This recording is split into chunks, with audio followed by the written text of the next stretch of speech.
जब कोई हमें छोड़कर चला जाता है तो क्या होता है उसकी आत्मा के साथ? क्या वो बस खत्म हो जाती है या फिर कोई यात्रा शुरू होती है जो हमसे भी ज्यादा असली है? भारत की पुरातन परंपरा और परमहंस योगानंद जैसे आत्मज्ञानी योगियों ने बताया है कि अंतिम संस्कार के बाद की 13 रातें एक रहस्यमयी अदृश्य यात्रा होती है। यह वह समय होता है जब आत्मा निर्णय करती है विश्राम, भटकाव या पुनर्जन्म। लेकिन यह निर्णय कैसे होता है? क्या आत्मा हमें देख रही होती है? क्या वह हमें कुछ कहना चाहती है? और सबसे बड़ा सवाल, क्या वह वापस लौटती है? हम आपको लेकर चलेंगे उस रहस्यमयी यात्रा पर, मृत्यु के बाद के उन 13 दिनों में जिन्हें हम केवल परंपरा समझते आए, लेकिन वे दरअसल आत्मा के निर्णायक क्षण होते हैं। इस प्रवचन में हम जानेंगे परमहंस योगानंद की दृष्टि से आत्मा का अनुभव, 13 दिनों के दौरान सूक्ष्म जगत में क्या घटता है, कैसे आत्मा अपने कर्मों के हिसाब से निर्णय करती है और कैसे हम जीवित होकर भी उस आत्मा की मदद कर सकते हैं। यदि आप जीवन और मृत्यु से आगे के सत्य को जानना चाहते हैं, यदि आप आत्मा के गहरे विज्ञान को समझना चाहते हैं, तो यह वीडियो आपके लिए है, क्योंकि यह सिर्फ कहानी नहीं है, यह हर उस आत्मा की सच्चाई है जो कभी जी चुकी है और एक दिन फिर लौटेगी। कल्पना कीजिए, आपने अभी अभी अंतिम सांस ली है, सांस थम चुकी है, शरीर शांत है, पर आपकी चेतना अभी भी जाग रही है।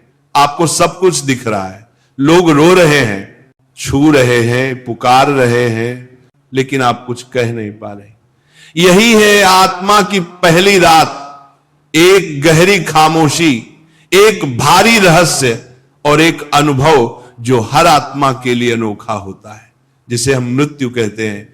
असल में वह जीवन के सबसे गूढ़ द्वार का उद्घाटन है।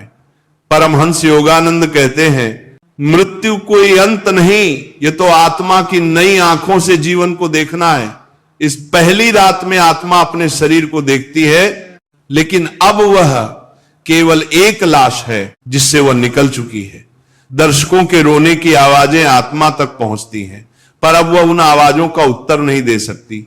उसे समझ आने लगता है, अब मैं इस दुनिया का हिस्सा नहीं रही। आत्मा धीरे धीरे ऊपर उठती है, जैसे कोई अदृश्य बल उसे खींच रहा हो, कभी तेज कभी धीमी गति से। वह देखती है अपने परिवार को, अपने घर को, अपनी हर उस चीज को जिससे वह जुड़ी थी, और तब होता है एक अद्भुत रहस्य उद्घाटन। जीवन में जो बातें हमने कभी गंभीरता से नहीं ली, प्रेम, करुणा, क्षमा, कर्म, वे अब आत्मा के सामने चलचित्र की तरह चलने लगती हैं। हर स्मृति, हर कर्म, हर दुख और हर सुख सब उसकी चेतना में उतरते हैं। ये आत्मा की पुनरावलोकन यात्रा की शुरुआत है। लेकिन क्या आत्मा चाहती है वापस लौटना? क्या वह डरती है या उसे शांति महसूस होती है? यह सब निर्भर करता है उसके कर्म, उसकी प्रवृत्तियों और उसकी मृत्यु की अवस्था पर। कुछ आत्माएं शांत होती हैं, जैसे अपने कर्तव्यों को पूर्ण कर चुकी हों, और कुछ भटकी हुई, अधूरी, उलझी हुई। इस पहली रात में आत्मा समझने लगती है कि अब उसका शरीर उसके लिए नहीं, उसके अपनों के लिए एक स्मृति मात्र रह गया है। और तभी एक अदृश्य मार्ग उसके सामने खुलता है। कोई प्रकाश, कोई आकृति या केवल एक कंपन जो आत्मा को बुला रहा होता है। अब आत्मा को तय करना है, क्या वह उस प्रकाश की ओर बढ़ेगी या अपने प्रियजनों के मोह में फंसी रहेगी। पहली रात यही वो रात होती है जब आत्मा को पहली बार अपने अस्तित्व की पूर्ण स्वतंत्रता का अनुभव होता है, और साथ ही सबसे गहरा अकेलापन क्या होता है। इस पहली रात के बाद क्या आत्मा आगे बढ़ पाती है या ये शुरुआत है 13 दिनों की सबसे रहस्यमय यात्रा की, जहां आत्मा प्रवेश करती है सूक्ष्म लोक की, उस दुनिया में जहां उसका सामना होता है खुद अपने कर्मों से। अब हम जानेंगे आत्मा की सूक्ष्म यात्रा, कर्मों का साक्षात्कार। पहली रात बीत चुकी है, अब आत्मा उस सीमा को पार कर चुकी है जहां शरीर, रिश्ते और दुनिया की आवाजें फीकी पड़ जाती हैं। अब वह प्रवेश करती है एक ऐसे सूक्ष्म लोक में जहां सब कुछ दिखाई देता है पर कोई ठोस नहीं होता, जहां हर भावना का रंग है, हर सोच की गंध है।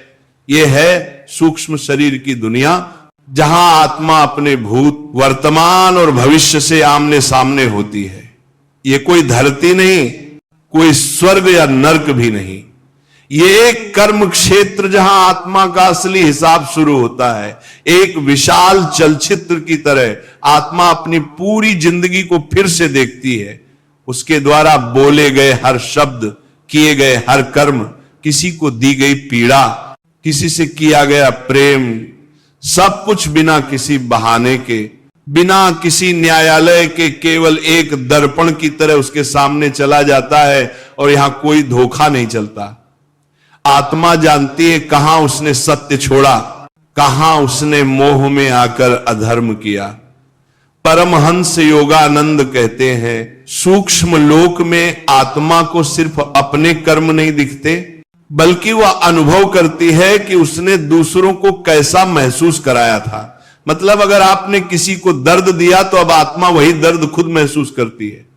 अगर किसी को सच्चा प्रेम दिया तो आत्मा उस प्रेम की ऊर्जा में स्नान करती है। यह कर्म की प्रतिध्वनि जो आत्मा को साफ कर रही है ताकि वह आगे बढ़ सके, और तब आत्मा के पास आता है एक अदृश्य मार्गदर्शक, कभी प्रकाश के रूप में, कभी किसी पूर्वज की आकृति में, या कभी केवल एक कंपन जो आत्मा को अगले पड़ाव की ओर ले जाता है। कुछ आत्माओं के लिए यह अनुभव सुखद होता है, जैसे स्वर्ग की सीढ़ियां चढ़ना, और कुछ के लिए यह यात्रा होती है घुटन, पछतावे और भटकाव से भरी हुई। क्यों? क्योंकि कर्म तो सबने किए, पर इरादा वह था जो सब कुछ तय करता है। क्या आपके कर्म दूसरों के लिए सहारा बने थे या बोझ? यह सूक्ष्म यात्रा आत्मा को सिखाती है कि जीवन कोई छोटी चीज नहीं थी, वह हर क्षण में एक ब्रह्मांड था जिसमें आपने जो भी डाला अब वो आपको लौट रहा है। अब आत्मा को दी जाती है एक सूक्ष्म झलक। क्या वह अगले जीवन में जन्म लेगी, या कुछ समय के लिए विश्राम, या कुछ अधूरी बातें उसे पीछे खींच रही हैं? और अगर आत्मा बहुत मोहग्रस्त हो, बहुत पछतावे में हो, तो वह भटकने लगती है। हां, यही वो आत्माएं हैं जो 13 दिन तक घरों में, प्रियजनों के आसपास, या अपने अधूरे कार्यों की जगह पर अदृश्य रूप से घूमती हैं। वे कभी कभी संकेत देती हैं सपनों में, गंधों में या भावों में, लेकिन वे बंद ही रहती हैं अपने भावनात्मक प्राणों में। इसीलिए हमारे पूर्वजों ने 13 दिन तक पिंडदान, प्रार्थना और स्मरण की परंपरा रखी, ताकि आत्मा इस सूक्ष्म यात्रा से मुक्त होकर आगे बढ़ सके। अब आत्मा के सामने है एक निर्णायक मोड़। क्या वह मोह में बांधेगी, या अपने कर्मों को स्वीकार कर अगले पड़ाव की ओर बढ़ेगी? यह है आत्मा की सूक्ष्म यात्रा का मध्य बिंदु। क्या होता है आगे, कैसे आत्मा करती है निर्णय, भटकाव या शांति का? अब हम जानेंगे 13 दिनों की मध्य स्थिति, भटकाव या शांति। अब तक आत्मा शरीर से मुक्त हो चुकी है, वह सूक्ष्म लोक के द्वार पर खड़ी है, कर्मों की झलक देख चुकी है, और अब उसके सामने है एक ऐसा मोड़ जहां से उसकी यात्रा का अगला रास्ता तय होता है। यह समय है 13 दिनों का मध्यकाल, जहां आत्मा न इधर है न उधर, न पूरी तरह पृथ्वी से अलग और न पूरी तरह अगले लोक में प्रवेश कर चुकी। यह स्थिति अत्यंत संवेदनशील होती है। आत्मा अब भी अपने घर परिवार,